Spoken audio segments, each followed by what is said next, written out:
जनवरी 12, 2011 space में हमें 3 astronauts दिखाए जाते हैं, जिनमें कमांडर जो और उसके 2 साथी ब्रायन हार्पर और एलन मार्कस दिखाए जाते हैं। ब्रायन और एलन सैटेलाइट रिपेयर कर रहे होते हैं। तभी ब्रायन नैनो पार्टिकल्स के झुंड को देखता है जो उनकी तरफ ही आ रहे होते हैं। वो पार्टिकल्स स्पेस स्टेशन से टकरा जाते हैं और इस घटना में एलन की मृत्यु हो जाती है, पर ब्रायन बच जाता है और उन पार्टिकल्स को देखता है जो मून पर बने एक होल के अंदर चले जाते हैं। अब 18 महीने बाद जो और ब्रायन का इंटरोगेशन होता है। ब्रायन कहता है कि उसने एक एलियन टैग को देखा है जिसने हम पर अटैक कर दिया था, पर नासा इस बात से इनकार कर देता है। जो भी नासा का ही साथ देती है क्योंकि उसे भी कुछ अच्छी तरह से याद नहीं होता क्योंकि वो उस वक्त अनकॉन्शियस हो गई थी। नतीजन ब्रायन को अपनी जॉब खोनी पड़ती है। यहाँ हम समझ जाते हैं कि नासा जानबूझकर इस घटना को छुपाना चाहता है और दरअसल वो झुंड यानी कि वो पार्टिकल्स क्या थे वो ये बात किसी को नहीं बताना चाहता। इंटेरोगेशन के बाद ब्रायन जो से नाराज होता है क्योंकि उसने उसका साथ नहीं दिया, जबकि वो एक अच्छे दोस्त थे। इस घटना के कारण ब्रायन की वाइफ ब्रेंडा ब्रायन से डिवोर्स ले लेती है, जिसके बाद ब्रेंडा अपने बेटे सनी के साथ जर्सी में शिफ्ट हो जाती है। अब 10 साल बीत जाते हैं। हमें एक दिन दिखाया जाता है एक आदमी को जिसका नाम केसी होता है। केसी को प्लैनेट्स के बारे में जानने का बहुत शौक है और वो काफी सालों से इन पर रिसर्च भी कर रहा है। केसी मून पर रिसर्च कर रहा होता है। केसी का मानना है कि मून अपने आप ही नहीं बना बल्कि इसे बनाया गया है। इसलिए केसी मून के बारे में जानने के लिए यूनिवर्सिटी ऑफ कैलिफोर्निया में चोरी छुपे जाकर वहां से कुछ इन्फॉर्मेशन निकाल लेता है और यहाँ केसी को पता चलता है कि मून अपने ऑर्बिट से भटक रहा है। हालांकि इस बात का पता अभी नासा को भी नहीं चला। कहानी अब जो पर आती है। जो का भी अपने पति के साथ तलाक हो चुका है। जो को पता चलता है कि मून अपने ऑर्बिट से निकल रहा है और सीधा पृथ्वी की तरफ बढ़ रहा है और साथ ही मून के उसी होल को भी दिखाया जाता है और ये वही होल है जिसमें वो नैनो पार्टिकल्स चले गए थे। अब केसी को दिखाया जाता है। केसी पूरी तरह से कंफर्म होता है कि मून अपने ऑर्बिट से बाहर आ गया है। केसी नासा से भी कांटेक्ट करता है पर उसकी कोई नहीं सुनता। केसी न्यूज़पेपर में ब्रायन की फोटो देखता है। केसी को पता चलता है कि ब्रायन स्कूल के बच्चों को स्पीच देने वाला है, इसलिए केसी उस जगह पर पहुंच जाता है। ब्रायन लेट होता है, इसलिए केसी वहां आए बच्चों को मून के बारे में बताने लगता है कि मून कोई नेचुरल फिनोमिना नहीं है और ना ही ये प्लैनेट है। दरअसल ये एक मेगा स्ट्रक्चर है जिसे एलियंस ने बनाया है।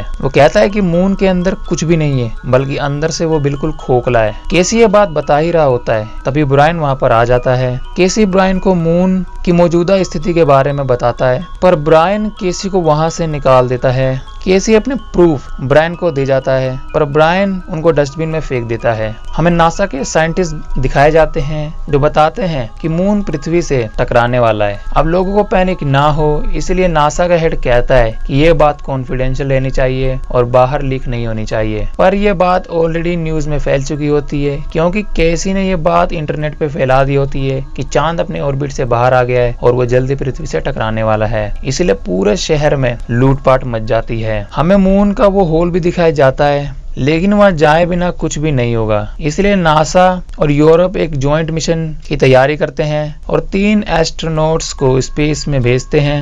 एस्ट्रोनॉट्स उस होल के पास पहुंच जाते हैं और उसके अंदर एक ड्रोन को भेजते हैं ताकि उस गड्ढे की गहराई को नापा जा सके। अब सीन चेंज होता है और हम ब्रायन को देख पाते हैं। ब्रायन न्यूज में देखता है कि मून के ऑर्बिट से बाहर आने वाली न्यूज सच्ची है और उसे तुरंत ही केसी याद आता है क्योंकि केसी ने ये बात उसे सबसे पहले बताई थी और वो सीधा केसी के पास चला जाता है। पहुंचने पर ब्रायन केसी से पूछता है कि तुम्हें नासा से भी पहले इस बात का पता कैसे चला। केसी कहता है मैं सालों से प्लैनेट्स की रिसर्च कर रहा हूँ और खासकर मेगा स्ट्रक्चर की, और मैंने पाया कि मून भी एक मेगा स्ट्रक्चर ही है। वो कहता है कि मेगा स्ट्रक्चर अंदर से खोखले होते हैं और उनके सेंटर में उनका पावर कोर होता है जो कि पूरे स्ट्रक्चर को पावर देता है और ये पावर कोर मोस्टली एक वाइट डॉर्फ स्टार है जो कि मून के अंदर है। इसके बाद सीन शिफ्ट होता है और हमें फिर से मून दिखाया जाता है, साथ ही वो ड्रोन भी जो कि इस गड्ढे में लगभग 25 किलोमीटर अंदर चला गया है। मीन्स कि ये होल छोटा तो बिल्कुल भी नहीं है। 25 किलोमीटर के बाद वो ड्रोन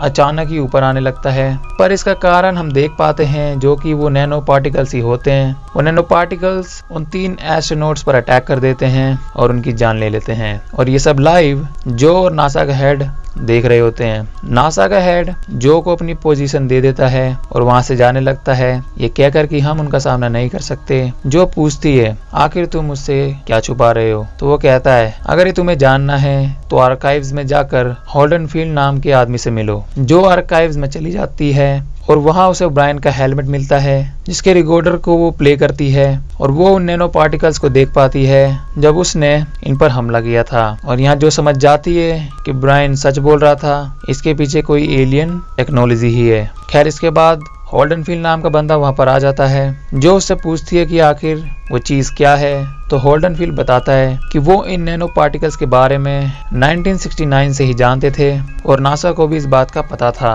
हॉल्डनफील्ड बताता है मून पर वो जो भी चीज़ है और जिसने भी उसे बनाया है वो ह्यूमंस से काफ़ी एडवांस्ड है और उस सिविलाइजेशन के सामने हम स्टोन एज वाले ह्यूमंस के बराबर है। इसका मतलब कि हम उनका सामना नहीं कर सकते। खैर जो हार नहीं मानती और वो फैसला करती है कि कोई तो रास्ता होगा उन्हें रोकने का और वो एक मिशन की तैयारी करने लगती है और वो ब्रायन को भी वापस बुलाती है। ब्रायन जो से नाराज होता है पर वो मिशन के लिए राजी हो जाता है। जो ब्रायन को उन पार्टिकल्स के बारे में बताती है, जो कहती है मून तब तक ठीक था जब तक ये पार्टिकल्स उसके अंदर नहीं गए। अब केसी जो वहीं पर होता है वो कहता है कि मून को एलियंस ने बनाया है और इन नैनो पार्टिकल्स ने जरूर मून के पावर कोर के साथ कुछ गड़बड़ की है, इसलिए ये सब हो रहा है। पर हमेशा की तरह कोई भी केसी पर विश्वास नहीं करता। अब हमें दिखाया जाता है कि लॉन्च की तैयारी शुरू हो जाती है पर तभी एक भूकंप आता है जिसकी वजह से रॉकेट का एक इंजन खराब हो जाता है, जिसकी वजह से मिशन को रद्द कर दिया जाता है और सभी को किसी सेफ प्लेस पर जाने के लिए बोल दिया जाता है। सभी तो चले जाते हैं सिवाय 2 नासा के साइंटिस्ट के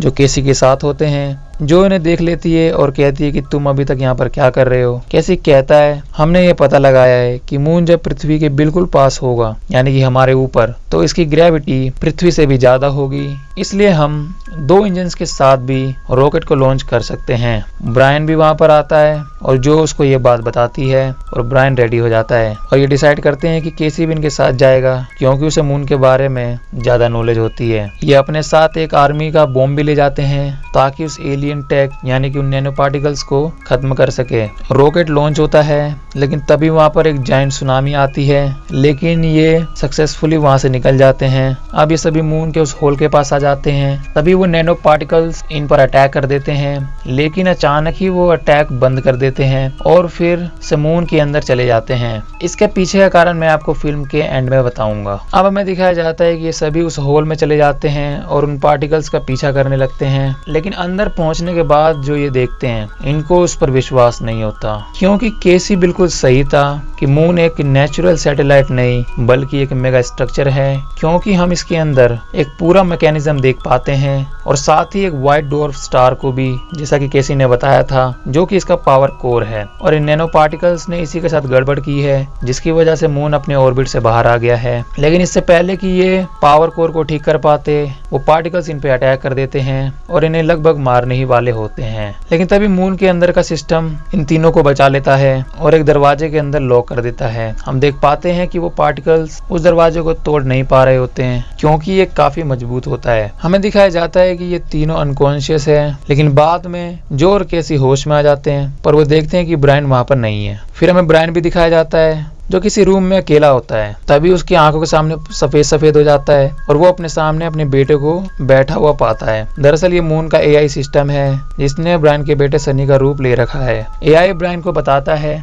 ब्रायन पूछता है कि आखिर तुम हो कौन, तो वो एआई बताता है कि तुम्हारे पूर्वज इस गैलेक्सी में ही नहीं रहते थे बल्कि वो किसी दूसरी गैलेक्सी में रहते थे जो कि एक हाईली एडवांस्ड सिविलाइजेशन थी और उनके पास वो सब कुछ था जिससे उन्होंने अपना विकास किया और अपने ही प्लेनेट में नहीं बल्कि और भी ग्रहों पर जाकर ह्यूमंस को बसाया और आर्टिफिशियल ग्रह भी बनाए। पर उनकी बर्बादी का कारण बने ये एआई नैनो पार्टिकल्स जिन्होंने ह्यूमंस का खात्मा करना शुरू कर दिया। इंसानों ने बचने के लिए मून की तरह कई सारे मेगा स्ट्रक्चर बनाए ताकि ये दूसरी गैलेक्सी में जाके ह्यूमंस को बसा सके, लेकिन इससे पहले कि ये सभी को लॉन्च कर पाते ये नैनो पार्टिकल्स इन्हें ढूंढ लेते हैं और उन सभी मेगा स्ट्रक्चर को तबाह कर देते हैं सिवाय एक के, जिसे आज हम मून के नाम से जानते हैं, क्योंकि उस टाइम के ह्यूमंस ने एक मेगा स्ट्रक्चर बचा लिया था और यहाँ पृथ्वी पर भेज दिया था, क्योंकि उन्हें पता चल गया था कि यह ग्रह इंसानों के लिए रहने लायक है। एआई ब्रायन को कहता है कि तुम्हें उन पार्टिकल्स को कोर से दूर ले जाना होगा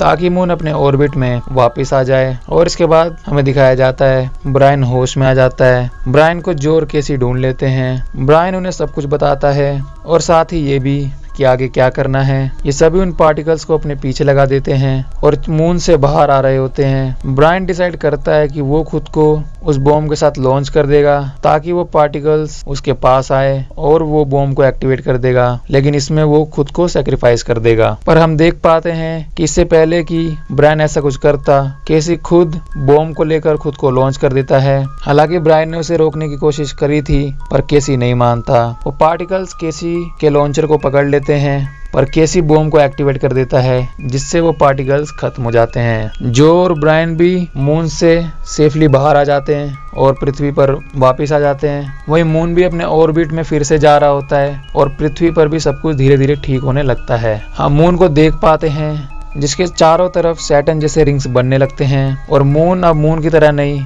बल्कि एक मेगा स्ट्रक्चर की तरह दिख रहा होता है जैसा इसे बनाया गया था। खैर, फिल्म के आखिरी सीन में हम केसी को देख पाते हैं जो कि जिंदा होता है, पूरी तरह से नहीं पर मेंटली वो जिंदा होता है। दरअसल मून के एआई सिस्टम ने केसी की कॉन्शियसनेस को बचा लिया होता है और वो कहता है कि अब केसी भी मून का पार्ट ही है और इसी के साथ ये फिल्म एंड होती है। तो दोस्तों, ये थी मूनफॉल मूवी की एक्सप्लेनेशन। आई होप वीडियो आपको पसंद आई हो। खैर, हम बात करते हैं कुछ क्वेश्चंस के ऊपर। आगे बढ़ने से पहले मैं आपको एक शॉर्ट समरी दे देता हूँ उस मूवी की। तो ये बात है कई हजार लाखों साल पहले की, जब इंसान मिल्की वे गैलेक्सी के बजाय किसी और ही गैलेक्सी में रहते थे और वो फुल्ली एडवांस्ड सिविलाइजेशन थी। वो इतने डेवलप थे कि उन्होंने अपने ग्रह पर तो जीवन बिताया ही, साथ ही उन्होंने कई सारे नए ग्रह भी ढूंढे और उन पर भी इंसानों को बसाया। लेकिन उनकी ज्यादा होशियारी ने ही उनकी जान ले ली और इसका कारण है एआई। वो एआई जिसे उस टाइम के ह्यूमंस ने बनाया था, उन्होंने ह्यूमंस पे अटैक कर दिया क्योंकि वो खुद को ह्यूमन से बड़ा मानते थे, यानी कि उनसे ज्यादा होशियार खुद को मानने लगे। उन एआई नैनो पार्टिकल्स ने इकट्ठा होकर उस टाइम के ह्यूमंस के पूरे ग्रह को तबाह कर दिया और लगभग सभी इंसानों को मार डाला। तब कुछ बचे इंसानों ने एक सीक्रेट प्लेस पे जाकर उन काफी सारे मेगा स्ट्रक्चर्स को बनाया और उनमें ह्यूमन डीएनए डाला और उन्हें इस तरह डिजाइन किया कि अलग अलग गैलेक्सी में जाकर ह्यूमन रेस को बचा सके। पर उन नैनो पार्टिकल्स ने उनकी वो सीक्रेट जगह को खोज निकाला और लगभग सारे मेगा स्ट्रक्चर को खत्म कर दिया सिवाय एक के, जो कि सक्सेसफुली मिल्की वे गैलेक्सी के इस सोलर सिस्टम में आया और पृथ्वी के आसपास चक्कर लगाने लगा और पृथ्वी को इंसानों के लिए हैबिटेबल ग्रह बनाया। दोस्तों, ये बात सच है कि चांद ना हो तो यहाँ पे एक भी जीवित प्राणी बच ही नहीं सकता, क्योंकि चांद ही पृथ्वी पर मौसम बनाता है और लहरों को भी लिमिट में रखता है, क्योंकि अगर चांद ना हो तो पानी एकदम ठहर सा जाएगा और खराब हो जाएगा। खैर, तो बात आती है कि जब ये सभी मून पर गए थे और जब उन पार्टिकल्स ने इन पर अटैक किया था, लेकिन अचानक ही उन्होंने अटैक क्यों रोका और वो वापस क्यों चले गए। तो दरअसल होता कुछ ऐसा है कि ब्रायन ने उस बॉम्ब को उस होल के पास भेज दिया होता है और रिमोट से उसे ऑन कर देता है, लेकिन फायर करने से पहले ही वो नैनो पार्टिकल्स इन सब पे अटैक कर देते हैं, क्योंकि उस टाइम के ह्यूमंस ने इसे इस तरह डिजाइन किया था कि ये ह्यूमंस को ही पहचान सके ताकि उनकी बात मान सके। लेकिन क्योंकि इन पार्टिकल्स का खुद का ब्रेन डेवलप हुआ, इसलिए इन्होंने ह्यूमंस को मार दिया। पर क्योंकि इनकी प्रोग्रामिंग ह्यूमंस ने की थी, इसलिए ह्यूमंस को पहचानने के लिए इन्हें एक ऐसे इलेक्ट्रॉनिक की जरूरत पड़ती है जिसके अंदर एक लिविंग ऑर्गेनिक हो, क्योंकि इनका पूरा स्पेस शटल एक इलेक्ट्रॉनिक है। और हालांकि इन्होंने स्पेस शटल तो ऑफ कर रखा था, लेकिन रिमोट ऑन था, इसीलिए उन पार्टिकल्स ने इनको पहचान लिया और इन पर अटैक कर दिया। पर उस टाइम ब्रायन ने उस रिमोट को जैसे तैसे ऑफ कर दिया था, इसीलिए उन पार्टिकल्स को ह्यूमन डिटेक्ट नहीं हुए और वो वापस उस क्रेटर यानी कि उस होल में चले गए। एक क्वेश्चन ये भी आपके दिमाग में होगा कि अगर 1969 में इन नैनो पार्टिकल्स ने उस मेगा स्ट्रक्चर को खोज निकाला था, तो उस टाइम ही इन्होंने उस पावर कोर को डैमेज क्यों नहीं किया। तो दरअसल उस टाइम के ह्यूमंस ने ये जान लिया था कि ये पार्टिकल्स इन पर अटैक कर सकते हैं, इसलिए इन्होंने इन मेगा स्ट्रक्चर को इतना पावरफुल बनाया था, यानी कि इतने पावरफुल मटेरियल से बनाया था कि ये उसे तोड़ ही ना पाए। लेकिन फिर भी इन पार्टिकल्स ने उसे तोड़ा और चांद में 25 किलोमीटर से भी ज्यादा गहरा गड्ढा बना दिया। लेकिन ये करने में इन्हें कई साल लग गए और फाइनली अब जाके उस कोर तक पहुंच पाए और इसीलिए अब जाके मून अपने ऑर्बिट से बाहर आने लगा। आई होप आपको सब कुछ समझ आ गया हो। फिर भी अगर कुछ रह गया हो तो कमेंट्स जरूर करना। एवरी कमेंट्स मैं रीड करता हूँ, not because of my small channel, क्योंकि मुझे कमेंट्स पढ़ना काफी अच्छा लगता है। Because of its really motivates me. और मुझे मोटिवेट करने के लिए आप एक काम और भी कर सकते हो, वीडियो को लाइक और चैनल को सब्सक्राइब। तो मैं मिलता हूँ नेक्स्ट वीडियो में।